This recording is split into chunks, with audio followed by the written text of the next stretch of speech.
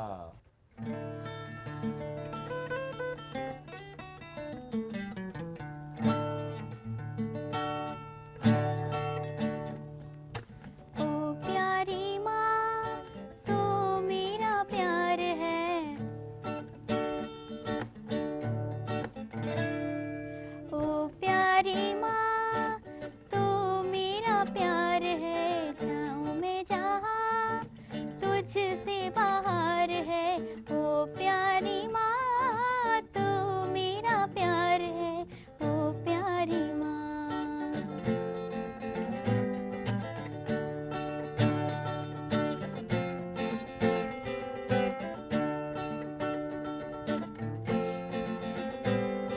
दुनिया है रोशन मेरी तेरे ही दम से,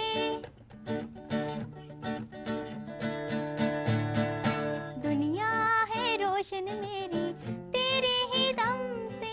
सोचे है उजली मेरी तेरे ही दम से, राहें है सीधी मेरी तेरे ही दम से।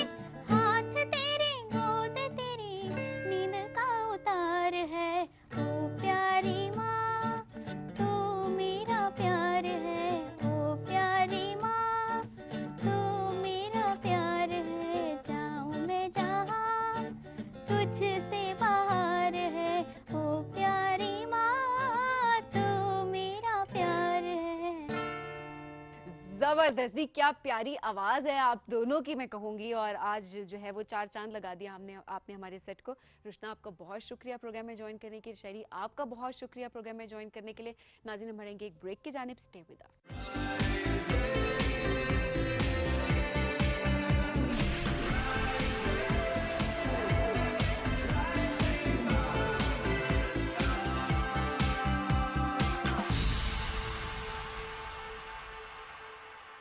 हे, तुम हर रोज एनर्जाइज रहती हो। Good job. इतना ही आसान होता है अपना रोज का dose that has vitamin C, B6, D3 और जरूरी कैल्शियम। गेट योर रोज का डोज।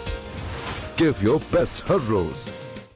सेंसिटिविटी की वजह से लोग अपनी आदतें बदल देते हैं, लेकिन ये इस बात का हल नहीं है। Use the right product, new and improve Sensodyne rapid action. 60 seconds में सेंसिटिविटी से आराम देता है। मैं रेकमेंड करती हूँ Sensodyne rapid action because it works. Sensodyne rapid action अब 50 रुपए की बचत के साथ। गेट योर रोज का डोज जो दे आपको एनर्जी, वाइटैलिटी और bone strength. Give your best हर रोज। New and improve Sensodyne rapid action 60 seconds में सेंसिटिविटी से आराम देता है। मैं रेकमेंड करती हूँ Sensodyne rapid action because it works. Sensodyne rapid action अब 50 रुपए की बचत के साथ। आज एक बहुत ही खास शो लेकर हम आपके लिए आए हैं, जिन्होंने रिसेंटली हॉकी के ऊपर एक प्रोजेक्ट किया। वो हम कितने अरसे से प्लान करे थे। कितनी एक्साइटेड है आप इस प्रोजेक्ट को लेकर? एक्साइटेड भी हूँ, थोड़ी नर्वस भी। क्या सोच के आपने एक्सेप्ट किया? हॉकी के लिए आपको ट्रेन किया जाएगा, आपको सिखाया जाएगा। प्लेड अ कैरेक्टर जो ऑन फील्ड रहा है। हाँ। 2 मिनट तक देखता रहा कि वाकई मुझे कॉल कर रही हैं।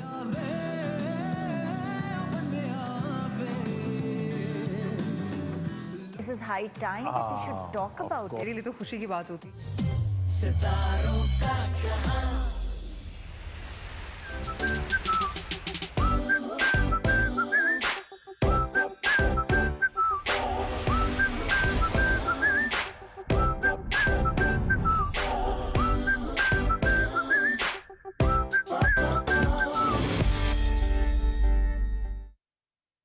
New and improve Sensodyne rapid action 60 seconds में सेंसिटिविटी से आराम देता है। मैं रेकमेंड करती हूँ Sensodyne rapid action because it works. Sensodyne rapid action अब 50 रुपए की बचत के साथ। हे, तुम हर रोज एनर्जाइज रहती हो। Good job. इतना ही आसान होता है अपना रोज का dose that has vitamin C, B6, D3 और जरूरी कैल्शियम। गेट योर रोज का डोज। गिव योर बेस्ट हर रोज। डॉक्टर साहिबा, मुझे ये कुछ कमजोर सा लगता है। मेरी बाजी कह रही थी इसे डब्बे का दूध पिलाना शुरू कर दूं। नहीं, बिल्कुल नहीं। मगर वो क्यों? इस तरह ये खतरनाक बीमारियों का शिकार हो सकता है। इस मासूम की जिंदगी को खतरे में मत डालो। तुम्हें यकीन है जिस पानी से तुम इसका दूध बनाओगी, क्या वो बिल्कुल साफ होगा? और प्लास्टिक का फीडर जरासीम से महफूज होगा? नहीं तो? देखो, माँ का दूध कुदरती होता है, इसलिए बच्चे के लिए माँ के दूध से बेहतर कोई ग़िज़ा नहीं है। अपने बच्चे को डब्बे का नहीं, माँ का दूध पिलाएं, जो कि इसके जिस्मानी नशोनुमा को बेहतरीन बनाता है। पैदाइश से 6 माह तक सिर्फ और सिर्फ माँ का दूध, एक सेहतमंद जिंदगी का आगाज।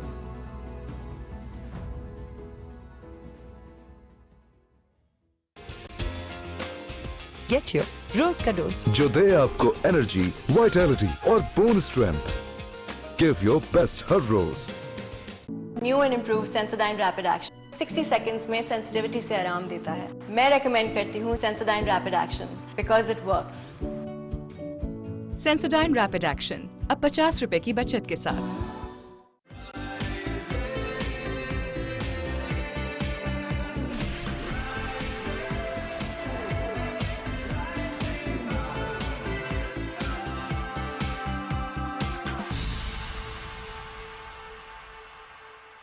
Welcome back. राइजिंग पाकिस्तान में एक बार फिर कहते हैं खुश आमदीद। जब हम एजुकेशन की बात करते हैं और स्पेशली अगर हम स्कूल लेवल की बात करें, जो इस पे ज़्यादा फोकस किया जा रहा होता है कि जब बेस बनती है और वो स्ट्रांग होती है तो फिर हमें आगे चीज़ें बेहतर होती नज़र आ रही होती हैं। और जब हम स्कूल की बात करते हैं और स्पेशली अगर हम गवर्नमेंट लेवल के स्कूल्स की बात करें और उसमें चूँकि चीज़ें बहुत बेहतरी की तरफ जा भी रही होती हैं, आहिस्ता आहिस्ता हम कहते हैं ना प्रोग्रेशन की तरफ आप जा रहे होते हैं। अब इसमें आज हमारा मौजू ये है कि निसाबी सरगर्मियाँ और हम निसाबी सरगर्मियाँ यानी करिकुलम और को करिकुलर एक्टिविटीज़ ये कितनी ज़रूरी होती है, इसका बैलेंस कितना ज़रूरी होता है। सभी अगर हम अपने वक्तों की बात करें, मुझे लगता है ज़्यादा फोकस हमारा निसाब पे ही होता था। निसाब पे ही होता था, पोजीशन इतनी आ जाए और ग्रेड्स इतने आ जाएं, जो कि बुराई नहीं है। ऑब्वियसली वो भी इम्पोर्टेंट है कि आपको अच्छे से पढ़ना चाहिए और ऑब्वियसली आपको अपने निसाब पे भी अबूर होना चाहिए, but at the same time ज़्यादा फोकस नहीं किया जा रहा। तो मुझे तो अभी भी याद है कि वो रखा होता था इन्होंने जी, लाइक बच्चों को हमने इस सेक्शन में कर देना, नालायक बच्चों को इस सेक्शन में कर देना, जो थोड़े दरमियाने बच्चे उनको इधर कर देना। और उसके बाद जब को करिकुलर एक्टिविटीज़ अगर हो भी रही होती थी, टैबलोज होते थे, तकरीर मुकाबले होते, तो उसमें भी जो है कैटेगराइज कर दिया जा रहा होता था। क्योंकि ज़रूरी नहीं है कि जो बच्चा पढ़ाई में बहुत ज़्यादा अच्छा है तो वो बहुत सारी और चीज़ों में भी अच्छा होगा, या वो बच्चा जो पढ़ाई में इतना अच्छा नहीं है वो बाकी चीज़ों में अच्छा हो ही नहीं सकता। तो ये हमने अपने ज़माने में ये डिस्क्रिमिनेशन और ये चीज़ें हमने बहुत ज़्यादा देखी हैं, और जिसका रिज़ल्ट जो है वो काफ़ी आगे जाकर जब मतलब आप यूनिवर्सिटी लाइफ में जब चले जाते हैं तो आपको बहुत ज़्यादा फील हो रहा होता है, आपका कॉन्फिडेंस लेवल, आपकी वो वाली ग्रूमिंग नहीं हुई होती, क्योंकि आपको हमेशा बैक पे रखा जा रहा होता है। तो this is what we experienced, but definitely अब बड़ी खुशी होती है कि दौर बदल गया और दौर इतना अच्छा बदल गया है कि अब जो निसाब है उसको भी इतना फन वे में पढ़ाया जा रहा होता है। एडवांस टीचिंग मेथड्स इंट्रोड्यूस हो चुके हैं कि बड़ी खुशी हो रही होती है कि हमारे बच्चे सिर्फ वो किताब नहीं पढ़ रहे, सिर्फ वो लेसन नहीं पढ़ रहे, बल्कि वो उस लेसन के थ्रू और बहुत कुछ सीख रहे। एक्सपीरियंशियल लर्निंग भी है ना उसमें, ज़रा हम कहते हैं ना एक्टिविटी बेस्ड लर्निंग, आप प्रैक्टिस कर रहे होते हैं, तो वो बड़े इसकी इंपॉर्टेंस होता है। आज इस मौजूद पर गुफ्तगू करने के लिए हमें जिस शख्सियत ने ज्वाइन किया, वसी तजुर्बा है उनका माशाल्लाह एजुकेशन की फील्ड में, डिस्ट्रिक्ट एजुकेशन ऑफिसर एबटाबाद है आयशा सईद साहिबा, उनको हम वेलकम करते हैं। अस्सलाम वालेकुम जी, कैसी हैं आप? वालेकुम अस्सलाम, बहुत शुक्रिया। बहुत शुक्रिया आपके आने के लिए जी। आपका अपना बचपन, उसका स्कूल, और आज जब आप स्कूल कभी विजिट करते हैं कितना फ़र्क नज़र आता है? कुछ हमने डिफरेंस शेयर किया, हम थोड़ा डिफरेंस आपसे भी सुनते हैं। जी जी माशाल्लाह, काफ़ी आप लोगों ने अपना एक्सपीरियंस शेयर किया। ऐसा ही है, दौर तो मेरे ख्याल में नहीं बदलता, चीज़ें बदल जाती हैं और कुछ अतवार बदल जाते हैं। तो अल्हम्दुलिल्लाह हमारे डिस्ट्रिक्ट एबटाबाद में भी बहुत हद तक आपने कहा कि लर्निंग को फ़न बनाया है। तो we are trying to make learning a fun for students, ताकि वो जो एक टिपिकल स्टाइल, वो जो एक रवायती अंदाज है, बुक बच्चे तक उस रवायती अंदाज में ना पहुंचाई जाए। जो कंटेंट है उसको प्ले वे में या मुख्तलिफ एक्टिविटीज़ डिज़ाइन करके बच्चे तक पहुंचाया जाए। और अल्हम्दुलिल्लाह केपी में तो आपको पता होगा कि नेशनल करिकुलम है सारे डिस्ट्रिक्ट्स में, और बहुत एक्टिविटी बेस्ड लर्निंग है। Curriculum in itself is quite an interesting thing for kids. कि उसमें एक्टिविटीज़ हैं और उन एक्टिविटीज़ के अगेंस्ट टीचर्स को ट्रेनिंग्स दी जाती हैं। माशाल्लाह हमारी जो CPD का यूनिट है उसमें कॉन्टीन्यूस प्रोफेशनल डेवलपमेंट टीचर्स की जाती है। How to deal with the book, how to deliver the content in different way to the children. तो मुस्तकिल और मुसलसल हमारे इस्तिज़ा नई स्ट्रेटजीज़ इंट्रोड्यूस करते हैं और नए मेथड्स से कोशिश करते हैं कि कंटेंट को बच्चे तक और ऐसे में बच्चों में कितना आप फ़र्क देखती हैं, कितना डिफरेंस आता है, क्या उनकी स्किल्स हैं जो कि इन्हेंस होती हैं? डेफिनेटली बच्चों में भी इस चीज़ से काफ़ी हमें नुमायाँ तब्दीली देखने में नज़र आती है। आपको पता है कि अब जो करिकुलम है, नो डाउट वो तो एक प्रेस्क्राइब्ड कोर्स है, जो सिलेबस है या जो एक आउटलाइन है या जो डिफरेंट सब्जेक्ट्स हैं, वो तो किसी भी इदारे का एक बुनियादी ऑब्जेक्टिव है या गोल है उसको उसकी टाइमली कंप्लीशन करना, क्योंकि उसके अगेंस्ट बच्चे की असेसमेंट होती है, उसके एग्जामिनेशंस होते हैं, लेकिन cocurricular activities is no doubt a part of curriculum now, और उनसे उसके अमेलगमेशन से और मुख्तलिफ एक्टिविटीज़ को डिज़ाइन करके बच्चे की पर्सनैलिटी डेवलपमेंट होती है, क्योंकि एक उस्ताद का बुनियादी मकसद तो होलिस्टिक डेवलपमेंट है ना बच्चे की, ओवरऑल पर्सनैलिटी डेवलपमेंट, उसका सोशल डेवलपमेंट, उसका इमोशनल डेवलपमेंट, उसमें कॉग्निशन एंड अंडरस्टैंडिंग डेवलप करना, क्योंकि एजुकेशन तो हम सब जानते हैं कि एजुकेशन का तो मकसद ही है to bring positive change in a child. और अगर थोड़ा सा इसको हम और डिफाइन करें तो education is a discipline which is concern with the methods of teaching and learning in an institution. सही बात। और उसका भी the main purpose of which is to make the child able to lead to the productive life, और वो एक valuable citizen of the state की तरह परफॉर्म कर सके। बेशक। आयशा साहब, क्या आज भी वही परसेप्शन नज़र आती है हमें, या थोड़ा आहिस्ता आहिस्ता चेंज हुई है कि जो एक gap government schools and private schools का और पेरेंट्स के माइंड में भी अच्छा नहीं, गवर्नमेंट स्कूल्स में नहीं, हम प्राइवेट स्कूल में भेज देते हैं, थोड़ा कंसर्न पेरेंट्स के जो कि रहे हैं, या आपको लगता है कि नहीं अब आहिस्ता आहिस्ता उस गैप को खासा फिल किया गया है? थोड़ा सा ये एक मैं तो ये कहूँगी कि ये एक स्केमेटा है जो डेवलप हो गया है, एक माइंडसेट है जो डेवलप हो गया, otherwise government sector is doing well. Okay. और मेरे ख्याल में we are really thankful to the department. जो सेक्रेटरी एजुकेशन है हमारे इस वक्त अहमद मसूद साहब, with greater sensitivity towards education and specifically towards girls education, उनका फोकस है। We are trying to motivate the local community. Out of school childrens की बात, आउट ऑफ स्कूल चिल्ड्रंस की बात। स्टैट्स क्या है, एक्ट बात की स्टैट्स आपके पास हों, क्या स्टैट्स हैं आउट ऑफ स्कूल चिल्ड्रन? जो हमें टारगेट इस दफ़ा हमारे डिपार्टमेंट से मिला है वो इट्स 15,000 समथिंग, ये टारगेट हमें मिला है, और इसकी इनफैक्ट बेस लाइन स्टडी हमने खुद की है। अच्छा। फील्ड में जाकर हमारे पास जो ऑफिस का स्टाफ है उसमें ASTOs होते हैं और हमारे स्कूल लीडर्स भी हैं, तो हमारा जो फील्ड का स्टाफ है इन्होंने खुद फील्ड में जाके ये बेस लाइन स्टडी की है कि हमारे मुख्तलिफ इलाकों में कितने आउट ऑफ स्कूल चिल्ड्रन हैं, और कुछ ऐसे होते हैं जो ड्रॉप आउट में due to non availability of the institution there in local vicinity, वो घरों में बैठी हुई बच्चियाँ होती हैं। Since I am related to female education तो उसी पे बात करूँगी। तो ये वो फिगर था जो हमारे खुद हमने बेस लाइन स्टडी से ये किया। अच्छा, जो 15,000 नंबर है ये ओवरऑल बच्चे बच्चियों दोनों का, ये सिर्फ बच्चियों का? नहीं, ये दोनों का है ना, बच्चों का, क्योंकि बच्चियों की तादाद ज़्यादा है। जी, बच्चों की तादाद ज़्यादा होती है। इसमें असल में ये है कि जो प्राइमरी हमारा एजुकेशन है उसमें बच्चे और बच्चियाँ इकट्ठी प्राइमरी की तालीम है वहाँ पे, क्योंकि छोटे बच्चे बच्चियाँ होती हैं। तो हमारे तो आपको पता है एबटाबाद डिस्ट्रिक्ट में नो डाउट कि वो एक सिटी एरिया भी है, अर्बन भी है, लेकिन उसमें बहुत बड़ा एरिया रूरल है, और जिसमें बहुत दूर दराज फार फ्लंग एरियाज़ हैं और देहातों में पहाड़ हैं। तो बहुत जो पैदल सफ़र बच्चे हमारे तय करके आते हैं स्कूल तक, तो वो बच्चे बच्चियाँ बहन भाई के उनको फैसिलिटेट करने के लिए, उनकी कन्वीनियंस के लिए प्राइमरी लेवल पे बच्चे और बच्चियाँ इकट्ठी कोई एजुकेशन होती है। आई थिंक इसमें इतनी कोई ऐसी बात नहीं है, it's perfectly fine, it's normal. तो ये आउट ऑफ स्कूल चिल्ड्रन की जो लॉट है ये हमने इसको फाइंड आउट किया, ये हमने बेसलाइन स्टडी की, उसमें हमें पता चला ये फिगर, और now we are trying to bring them to our schools. और क्या स्ट्रेटजी अपनाई है आपने? ये हम इसलिए भी सवाल रख रहे हैं, जो कि देखें ये बड़ा अच्छा होता है, आप एक डिस्ट्रिक्ट को फोकस करें, आप उसमें देखें, अच्छा आपने जैसे बेसलाइन स्टडी की बात भी की, इतने बच्चे हैं, लेट्स अज्यूम कि 15,000 बच्चे स्कूल से बाहर हैं, उनको आपने लेकर आना, आप स्ट्रेटजी बनाएंगे, इंप्लीमेंट करेंगे, बच्चों को आप लेकर आएंगे स्कूल, तो बाकी डिस्ट्रिक्ट्स कॉपी कर सकते हैं आपकी स्ट्रेटजीज को, जो कि इफेक्टिव स्ट्रेटजीज होती हैं। So what's the plan? बच्चों को इंगेज भी रखा जाए, सबसे बड़ी बात।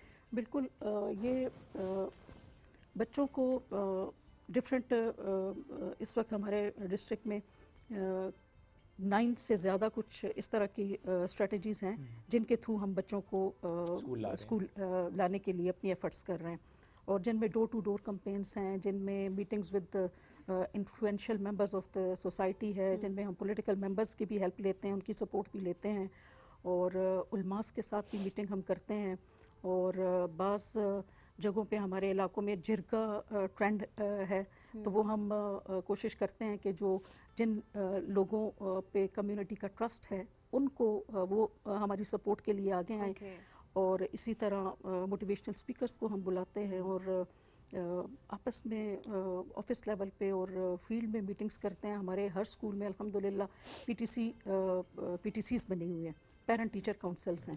तो उनमें वो हमारे लिए बड़े सपोर्टिव होते हैं और उनसे हेल्प लेते हैं। तो ये डिफरेंट एक्टिविटीज़ हम करते हैं ताकि बच्चा जो है वो जो आउट ऑफ स्कूल इस वक्त है वो स्कूल तक आ जाए। इंफ्रास्ट्रक्चर का कितना इंपॉर्टेंट रोल है?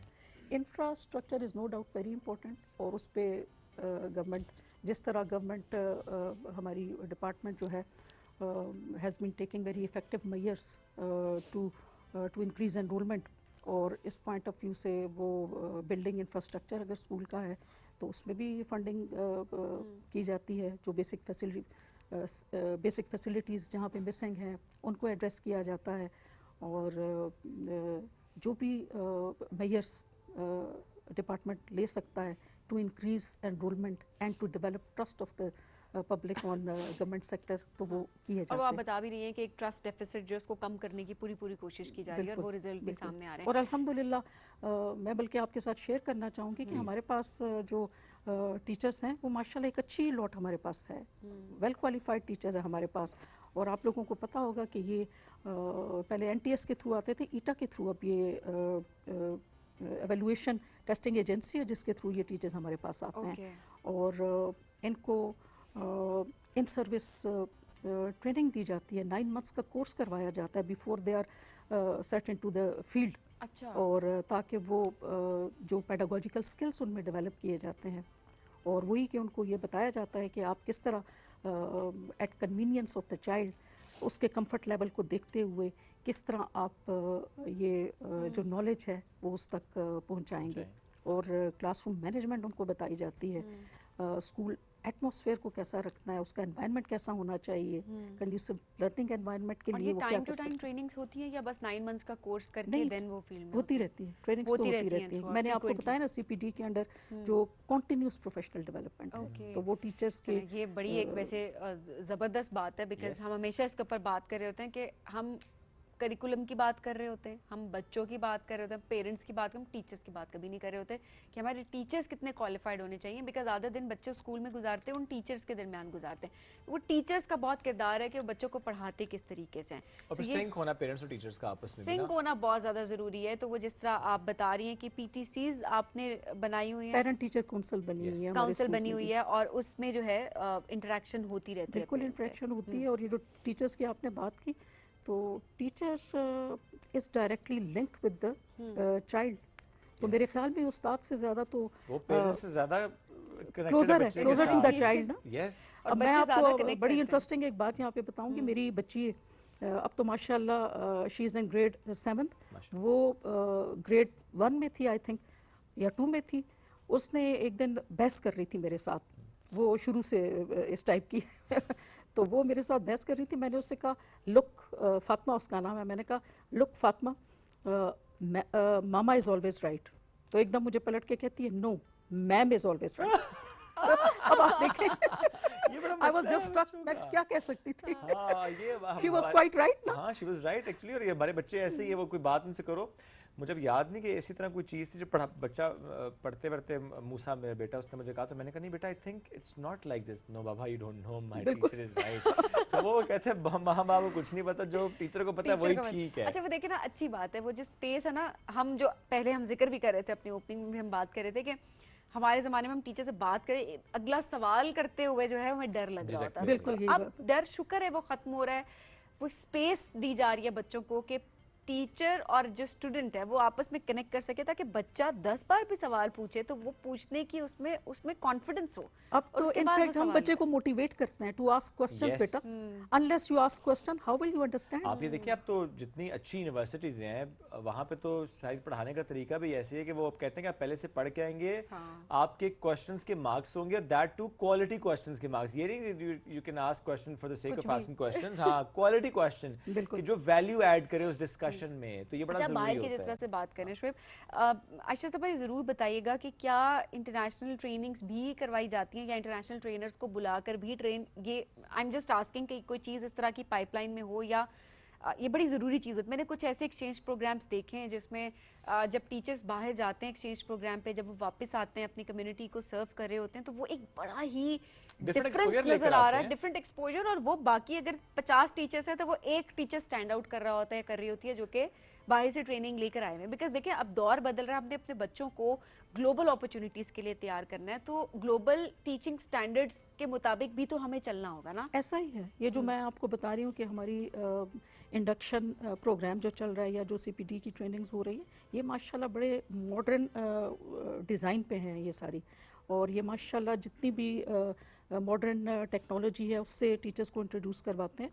और नो डाउट मुख्तलिफ इंटरनेशनल प्रोजेक्ट्स हैं उनके अंडर भी टीचर्स को ट्रेन किया जाता है। इस वक्त प्रेजेंटली हमारा AAR जापान के साथ हमारी जो टीचर्स हैं उनको ट्रेनिंग दी गई है और वो हमारे इदारों को फैसिलिटेट कर रहे हैं जो माइनर जिनमें थोड़ी सी कोई भी न्यूरो लिंग्विस्टिक और थोड़े से इस तरह के जो प्रॉब्लम विजुअली इम्पेयर्ड हैं या अदरवाइज माइनर जिनमें प्रॉब्लम्स हैं उनको उनके लिए फैसिलिटेशन इदारों में किया जा रहा है। उनके लिए बहुत ज़्यादा ज़रूरी है। ये सबसे इम्पोर्टेंट इशू है इस वक्त, चूँकि इनकी तादाद बहुत ज़्यादा होती जा रही है, तो इसलिए inclusivity is very very important for everyone, क्योंकि हर किसी का स्किल डिफरेंट है, हर किसी की स्ट्रेंथ डिफरेंट होती है, उसका अंदाज डिफरेंट होता है पढ़ने का, सीखने का, समझने का।